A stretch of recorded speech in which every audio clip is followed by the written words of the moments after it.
When you picture a pyramid, you picture Egypt. You picture Giza, the desert, and the famous complex of 138 known tombs. But what if I told you that in a single region of China, there are over 300 similar structures, and the reason you haven't heard about them might just be the greatest historical mystery of our time?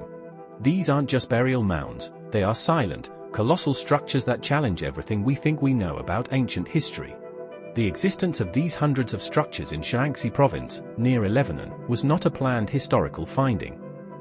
It was an accident. In 1945, U.S. Air Force pilot James Gaussman reported seeing a massive, gleaming white structure, a pyramid whose scale was said to rival the largest in Giza, a sighting that was initially dismissed.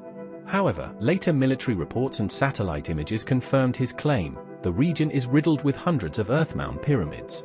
The official narrative is straightforward. The Chinese government identifies these structures as mausoleums for emperors of the Han and Zhou Dynasties, built over the last 2 millennia. This explanation is logical, but it raises an immediate question: if they are known historical sites, why are they hidden?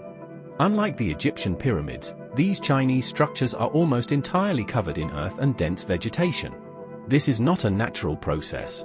Eyewitness accounts and local reports dating back to the 1950s indicate that the government actively engaged in massive tree planting campaigns across these very mounds. Why would an official burial site require a full forest to camouflage it and discourage visitors? The most compelling argument against the simple emperor's tomb claim comes from the restricted access.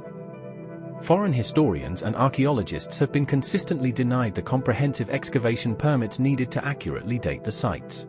This decision by the government to restrict access to these historical sites, some historians argue, is a calculated effort to protect the established official historical timeline. This restriction fuels the alternative theories. If the structures date back only 2,000 years, there is no need for such deep secrecy. However, researchers point to the structure's sheer scale, their remote locations, and potential astronomical alignments, suggesting a much more ancient origin, perhaps even predating the official dynasties. This is where the story becomes explosive. If these pyramids were built by a forgotten civilization far earlier than currently acknowledged, the entire official timeline of Chinese and global history would need to be re-evaluated. The discovery threatens not just a historical date, but the narrative of origin and technological advancement passed down for generations. The secret pyramids of China stand as a testament to the power of a hidden history. Every layer of earth and every planted tree represents a deliberate barrier to research, protecting a truth that is either too grand or too challenging to integrate into the modern world. The question is no longer, did China build pyramids? The question is, what secrets do these hidden tombs hold that are so important they're worth keeping quiet?